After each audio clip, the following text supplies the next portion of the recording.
नमस्कार,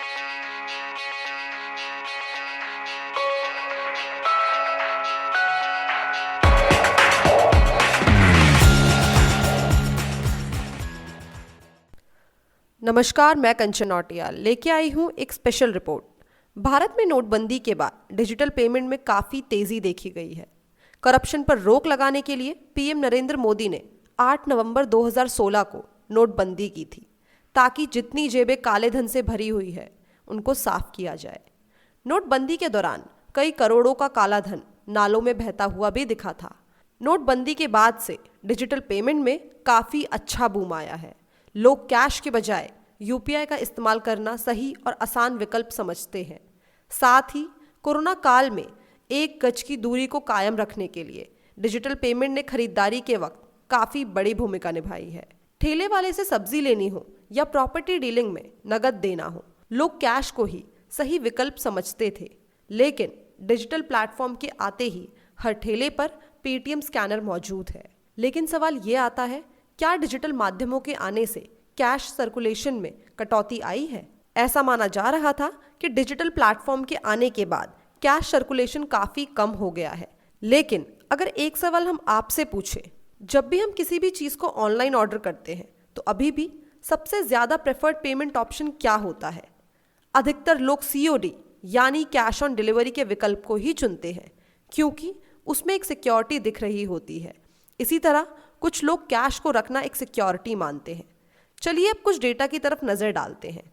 2016-17 में physical currency में 13.4 लाख करोड़ का डिप देखा गया था, लेकिन साल 2021-22 में ये संख्या डबल होकर 31.3 लाख करोड़ हो गई है। साल 21-22 में करेंसी टू GDP रेशियो 13.2% पर है और करेंसी सर्कुलेशन ग्रोथ सालाना 14.4% पर है, जिससे हम अनुमान लगा सकते हैं GDP के मुकाबले कैश में इजाफा दिख रहा है।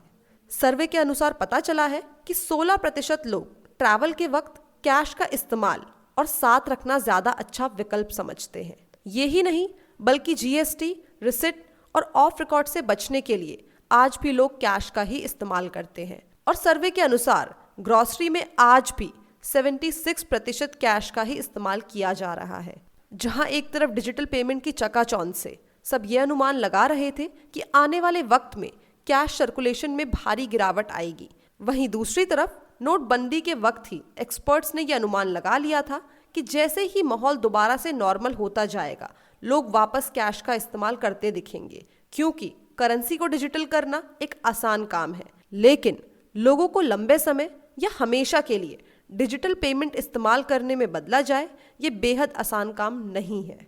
डिजिटल कैश की रेस में कौन आगे चल रहा है, उसको देखने के लिए कई सर्वे भी किए गए हैं। जब डीमोनेटाइजेशन के प्रभाव का 6 साल का डेटा निकाला गया तो 32,000 भारतीय जिनका सर्वे हुआ था, उनमें से 90% लोग कैश को ही आज भी अपना सही विकल्प मानते हैं। प्रॉपर्टी ट्रांजैक्शन में आज भी 50% कैश पेमेंट ही की जा रही है। रूरल मार्केट में आज भी UPI द्वारा पेमेंट नहीं ली जाती। डोमेस्टिक स्टाफ को सैलरी देनी हो या होम रिपेयर का बिल पे करना हो, सभी भुगतान ज्यादातर कैश द्वारा ही किए जा रहे हैं।